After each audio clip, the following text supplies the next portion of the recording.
In 2025, Geddy Lee, legendary frontman of Rush, continues to live a life shaped by music, family, and quiet sophistication. Known for his unmistakable voice and bass mastery, Geddy now enjoys a more private rhythm, surrounded by his wife of decades and their 3 children. From his impressive real estate portfolio to a sleek car collection and a net worth reflecting a lifetime of iconic performances, this is the refined, off-stage world of Geddy Lee. Geddy Lee didn't just play bass, he redefined what it could be in rock music. With a net worth of $50 million and a career that spans over 5 decades, Geddy Lee is more than just the frontman of Rush. He's a sonic architect whose influence echoes through generations of rock and metal musicians. It all began when he joined Rush in 1968, replacing the original bassist and lead singer. That decision marked the start of one of rock's most revered trios. Alongside guitarist Alex Lifeson and drummer Neil Peart, who would join a few years later, Lee helped mold Rush into a band that thrived on complexity, both musically and lyrically. The band wasn't about radio-friendly formulas. Instead, they embraced sprawling, intricate compositions, weaving science fiction, philosophy, and existential musings into their songs. And at the center of it all was Geddy, singing, playing bass with dazzling dexterity, and manning an array of keyboards, all often at the same time during live performances. Lee's technical prowess on the bass guitar is legendary. While most rock bassists stayed comfortably in the background, Geddy made the instrument sing, growl, and even lead the charge. His ability to lock into impossibly complex rhythms while simultaneously delivering piercing vocals is something few musicians have ever pulled off with such precision. His voice, a soaring and unmistakable countertenor, cut through the band's thunderous compositions like a beam of light, one that you could never quite forget. In 2013, the long-overdue call came. Rush was inducted into the Rock and Roll Hall of Fame. For many, it felt like a victory not just for the band, but for every music fan who'd ever been drawn to the cerebral, the complex, and the deeply personal in rock. Geddy, alongside his bandmates, accepted the honor with his usual blend of grace and quiet wit. Gary Lee Weinrib, the man the world knows as Geddy Lee, was born on July 29, 1953, in North York, Ontario, a Toronto suburb that would hardly hint at the musical titan it was nurturing. Raised in a tight-knit Jewish household, Geddy grew up under the quiet weight of immense history. His parents were Holocaust survivors, both of whom endured the unimaginable horrors of Auschwitz. When the war ended, they sought a new beginning. In Canada, carrying with them resilience, scars, and the kind of stories that shape a person forever. Tragedy struck early when Geddy's father, a man of musical talent and gentle influence, passed away. The family's world shifted, and his mother had to shoulder the burden of raising 3 children on her own. Geddy, only 12 at the time, absorbed the loss in a way that would mark his soul, and eventually, his sound. Grief didn't silence him. Instead, it turned into fuel. Where some found escape in rebellion or withdrawal, he found it in music. It became his language, his identity, his form of healing. While Geddy eventually became synonymous with the bass guitar, his musical journey began as a many-instrumented odyssey. He toyed with drums, explored the trumpet, played the clarinet, and sampled a variety of sounds before the bass called out to him with a voice he couldn't ignore. He answered, and in doing so became part of a lineage that includes his early idols, Jack Bruce, John Entwistle, and Jeff Beck. But he didn't just emulate them. He studied them, dissected their techniques, and then built his own sonic world, brick by meticulous brick. As a teenager, Lee linked up with some high school friends to form a band, unknowingly planting the seed for what would become one of rock's most enduring power trios. The gigs came first, then the decision, both reckless and brave, to drop out of school and pursue music full-time. His mother, shaped by a life where security meant survival, was understandably dismayed. But even she couldn't ignore the determination in her son's eyes. That nickname, Geddy, was never meant to be stage-ready. It came from home, born from his mother's thick Eastern European accent that turned Gary into Geddy in her uniquely gentle way.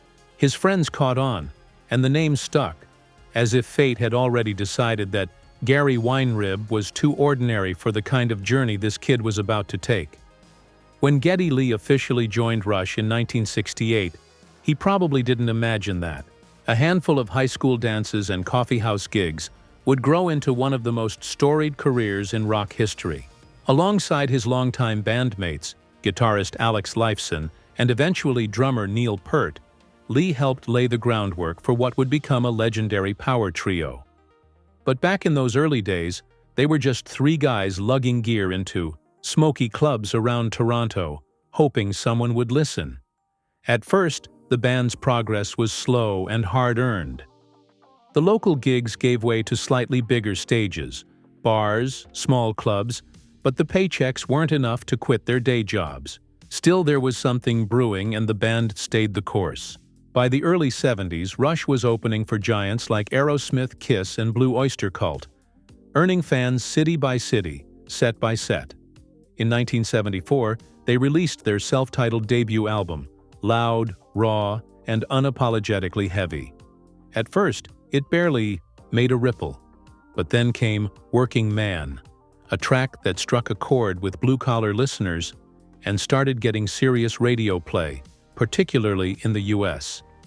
That one song lit the match. A year later, Rush dropped Fly By Night and then Caress of Steel in the same whirlwind year. Though the latter didn't land commercially, it didn't slow them down. In fact, it led to their breakthrough. In 1976, Rush unleashed 21 Nut Wolf, a sprawling, conceptual epic that finally earned them platinum status in Canada. It was bold, it was unapologetically nerdy, and it proved that the band didn't need to chase trends. They were the trend. Through the late 70s and into the early 80s, Rush dove headfirst into a more progressive sound. Albums like A Farewell to Kings and Hemispheres showcased ambitious songwriting and experimental textures, blending rock with science fiction, philosophy, and classical influences. Synthesizers took center stage, and with Permanent Waves, the band began inching toward more radio-friendly terrain. Then came Moving Pictures in 1981. This was Rush at full tilt, refined, confident, and completely at home in their own skin. The album featured Tom Sawyer, a track that became a generational anthem, and secured their spot in the pantheon of rock legends. By this time, Rush was selling out arenas worldwide, and Geddy Lee stood in the eye of the storm, surrounded by towering banks of keyboards, juggling bass lines, synth melodies, and soaring vocals all at once, often using foot pedals to make it all happen live. It was a masterclass in multitasking, and critics hailed him as one of the most technically gifted performers of his era. In the 90s, the band made another pivot, moving away from synths and returning to a more classic rock sound. After releasing Test for Echo in 1996, Rush took a 5-year break, their longest ever. During this hiatus, Geddy finally ventured into solo territory. In 2000, he released My Favorite Headache, his only solo album to date. The record blended Lee's signature complexity with a more introspective tone and featured collaborations with a roster of respected musicians. Beyond Rush and his solo work, Geddy has quietly woven himself into other musical circles, lending his talents to projects with acts like Max Webster, Boys Brigade, and even prog rock titans. Yes, through every decade, every reinvention, Lee's artistry has remained steadfast, grounded in a deep love for music and an endless curiosity for what lies beyond the next chord change. In the heart of Toronto's distinguished Rosedale neighborhood, where ivy drapes gracefully over stone walls and century-old trees line winding streets, stands a mansion that feels more like a living chapter of Canadian history than a simple residence. This is where Geddy Lee, icon, bassist, and voice of Canadian rock royalty, has chosen to plant roots in a place that speaks not only to his love of music, but also to his reverence for craftsmanship, heritage, and the fine details that define a life well lived. Originally built in 1857, years before Canada was even a nation, this Georgian-style mansion is a rare architectural treasure. Its red brick exterior is cloaked in ivy that changes with the seasons, and the wide, inviting front porch hints at a slower, more elegant era. Inside, the story only becomes more captivating. While modern amenities abound, the home has preserved its historical soul.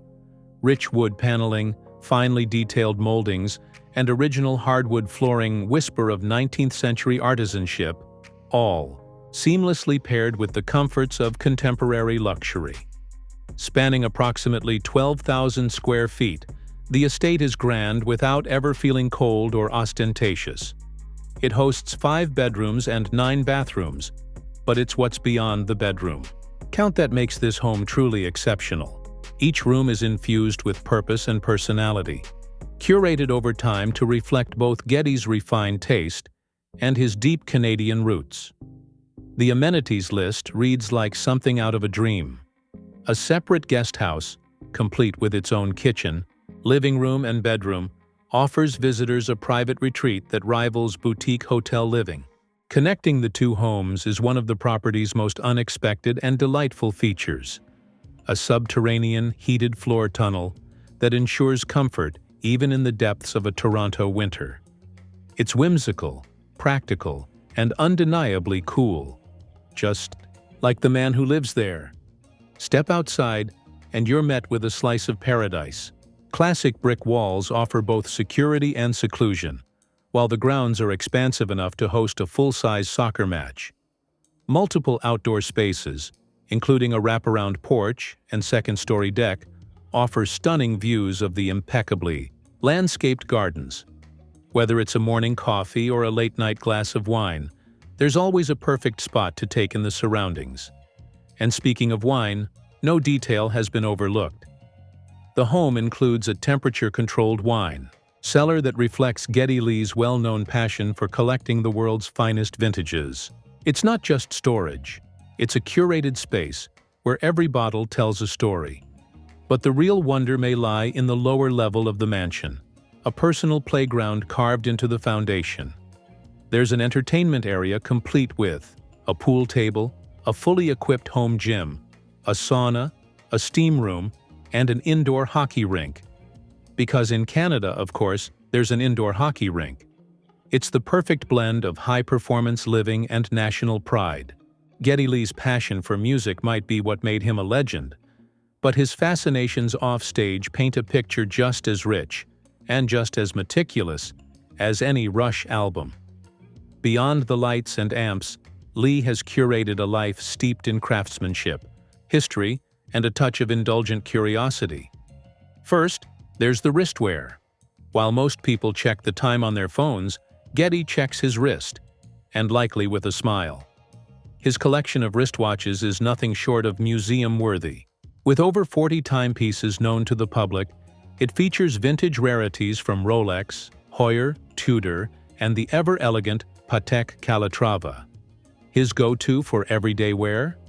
A Heuer Carrera from the 1970s, a stylish nod to the golden age of motorsport-inspired design.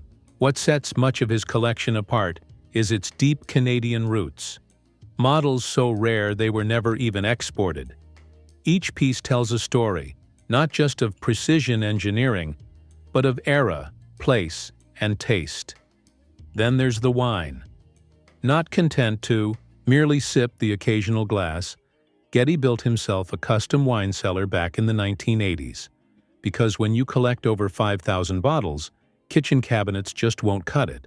His love for fine wine spills over into his travel habits too.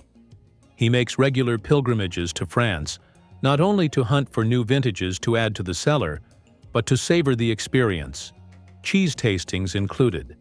It's not just about acquiring bottles. It's about the story behind each one, the terroir, the craftsmanship, the year. But perhaps most surprising, or most revealing depending on how well you know him, is Lee's lifelong devotion to baseball. He's more than a fan. He's a scholar and a steward of the game's history. His memorabilia collection is staggering. He owns a baseball signed by every member of the 3,000 hit club, as well as autographed balls from legends like Babe Ruth, Jackie Robinson, Hank Aaron, and Shoeless Joe Jackson. But it doesn't stop with players. He's got presidential signatures too, from JFK to FDR, scrawled across leather and history. In December 2023, Christie's hosted a special auction titled Selections from the Geddy Lee Collection and Important Baseball Memorabilia, where the public got a rare glimpse into this side of his world. Some pieces were even made available to collectors and fans, bringing his private passion into the spotlight. And as you might expect from one of rock's most respected bassists, Lee's collection of vintage bass guitars is a dreamscape for any musician. Hundreds of meticulously sourced instruments, each with its own voice, history, and character. For Geddy, a bass isn't just a tool of the trade, it's an artifact, a partner in sonic exploration. Whether he's uncorking a Bordeaux, catching a foul ball, or slipping on a decades-old timepiece, Geddy Lee approaches collecting the same way he approaches music, with reverence, curiosity, and a relentless drive for excellence. In 1976, at a time when Rush was beginning to carve its name into rock history, Geddy Lee found something even more enduring. He married Nancy Young, his longtime partner, and the woman who would remain his anchor through decades of touring, recording, and reinvention. Together, they raised a son and a daughter, building a life that remained remarkably private, despite the global fame that surrounded it. When he's not on stage or immersed in a studio project, Geddy follows his senses. To France each year, where he indulges in two of his great loves, wine and cheese. These aren't just casual tastings. Lee dives into the terroir of every vintage and the subtle nuances of every wedge of cheese, exploring the culture as deeply as he explores music. These trips reflect the same meticulous curiosity he applies to everything he loves. That passion found a philanthropic outlet in 2011, when Grapes for Humanity, a charitable foundation close to his heart, launched the Geddy Lee Scholarship at Niagara College. This initiative supports aspiring winemakers, helping cultivate the next generation of Canadian vintners. It's a full-circle moment where a rock legend's hobby transforms into a legacy for students crafting bottles of the future. Spiritually, Lee carries a perspective forged by personal history and reflective independence. Born to Holocaust survivors and raised in a Jewish household, he holds tightly to his heritage, even as he distances himself from religious doctrine. In a candid interview, he once described himself as a Jewish atheist, elaborating, "I consider myself a Jew as a race, but not so much as a religion. I'm not down with religion at all."